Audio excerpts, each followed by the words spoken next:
Fala galera, beleza? Vocês também tá legal, tranquilo de boa? Então tá, ó.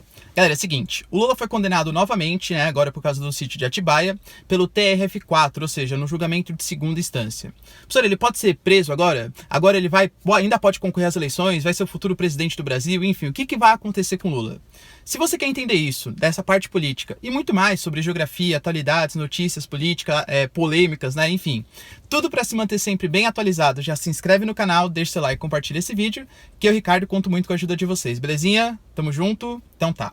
Galera, é o seguinte, ó, por enquanto, existem outras acusações do Ministério Público, tá? Mas por enquanto, 2 casos somente foram julgados, que foi o caso do triplex no Guarujá, que foi julgado, né, em primeira instância pelo Sérgio Moro e em segunda instância pelo TRF4, normalmente, tá? Ele foi condenado nos 2 casos, ainda está recorrendo do processo, e o caso do sítio em Atibaia. Do sítio em Atibaia, que ele tinha sido condenado em primeira instância, também lá em Curitiba, só que pela juíza Gabriela, né? E agora em segunda instância foi condenado novamente pelo TRF4, tá?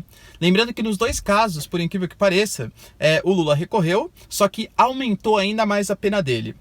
Quando a gente fala se o Lula ele pode ser preso ou não, o STF ele deliberou. Isso foi num passado recente, né? Que todo o cara só pode ser preso depois de todo o trânsito em julgado. Como assim? Então, passado todas as possíveis, então ele é condenado, recorre, é condenado, recorre. Ele pode recorrer, geralmente vai até a 4ª instância, né? Então, até ele não ser condenado na 4ª instância, ele vai responder em liberdade.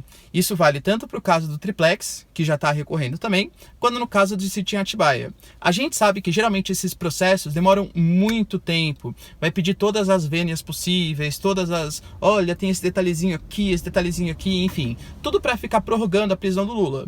Mas ele pode concorrer a algum cargo político? Não, porque aqui no Brasil, desde a lei da ficha limpa, nenhum preso, nenhum condenado, né, em segunda instância, apesar de não estar mais preso agora, pode concorrer às eleições. Ou seja, se você idolatra o Lula, tem o sonho de ver o Lula presidente, ele não pode mais concorrer a nenhum tipo de cargo político, tá bom?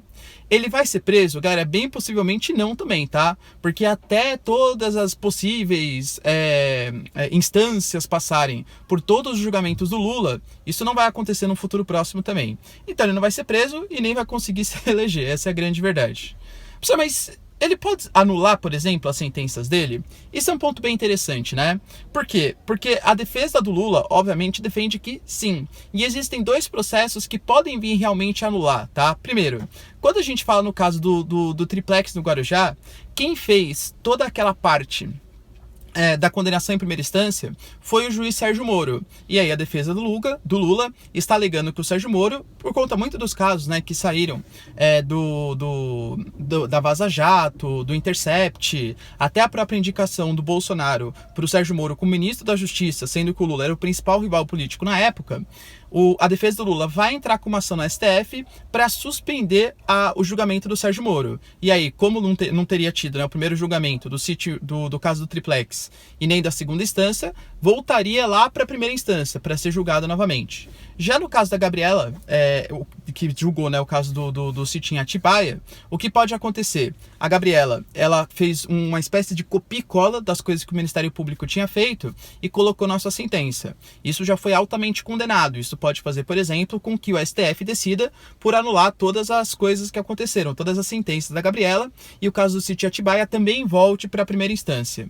Professor, você acha que isso deve acontecer? Eu, particularmente, acho que no caso do Sérgio Moro, isso até poderia acontecer, tá? Porque eu acho, não sou político nem nada, né?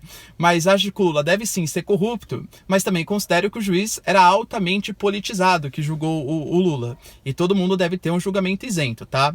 Se a segunda instância, o TRF4, aumentou ainda mais a pena do que o Sérgio Moro tinha feito, bem possivelmente as provas existem, tá? Quando a gente fala do TRF4, a segunda instância é um colegiado de juízes. Se você passa a desconfiar desse colegiado de juízes, você está desacreditando na própria democracia brasileira. Desconfiar de um juiz, eu até considero, mas agora de um colegiado é muita coisa. No caso do sítio em Atibaia, as provas são muito mais robustas que existem, né? Mais delatores, mais frequência, provas de frequência do sítio em Atibaia, tinha pedalinho, presentes, né, que o Lula tinha ganhado. como uma forma de suborno de construtoras para o Lula. Então, assim, aparentemente o sítio de Atibaia é uma coisa mais complexa, uma coisa assim mais concreta que realmente existiu algum tipo de crime. Então, no caso do sítio de Atibaia, eu acho que não vai voltar atrás, e no caso do triplex, a gente depende muito do STF. Mas convenhamos, galera, se o STF deliberar que tem que voltar atrás e suspender as decisões do Sérgio Moro, eu acho que o STF dessa vez ela vai pensar de maneira política. Porque se ele fizer isso, literalmente o país pega fogo, galera.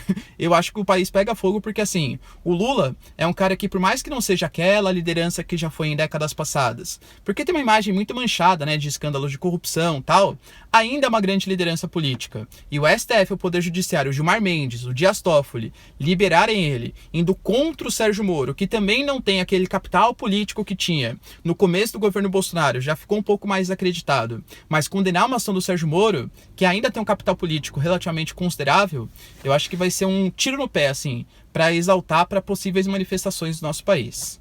Ou seja, resumidamente, o que vai acontecer com o Lula? Ele vai continuar tomando as suas declarações, tá? Vai tentar continuar incitando uma espécie de uma tentativa, né, de revolução no Brasil, fazer o Chile brasileiro, a Colômbia brasileira, as manifestações começarem no Brasil. Acho que ele não tem capacidade para fazer isso hoje. Se vier uma revolução, se vierem protestos aqui no Brasil, vai ser muito mais por uma mobilização interna, as redes sociais disparando, o dólar não cai, o desemprego não cai, piora da qualidade de vida, subemprego, trabalho informal, do que propriamente por uma liderança política, liderança petista da Gleisi Hoffmann. Isso não vai acontecer. Mas preso ele também não vai, porque até recorrer à última instância, e convenhamos que o Lula já é um senhor de idade, vai demorar bastante e vai ser toda a desculpa perfeita para ele conseguir ficar livre. Tudo bem, galera? Deu para entender o que está acontecendo com o Lula? Por que a sentença dele aumentou, mas mesmo assim ele ainda não está preso? Se vocês entenderam tudo isso, então, ó, já se inscreve no canal, deixa seu like e é isso aí. Deixa nos comentários também, né? Quero saber a sua opinião. É isso aí. Beijos, abraços e tchau.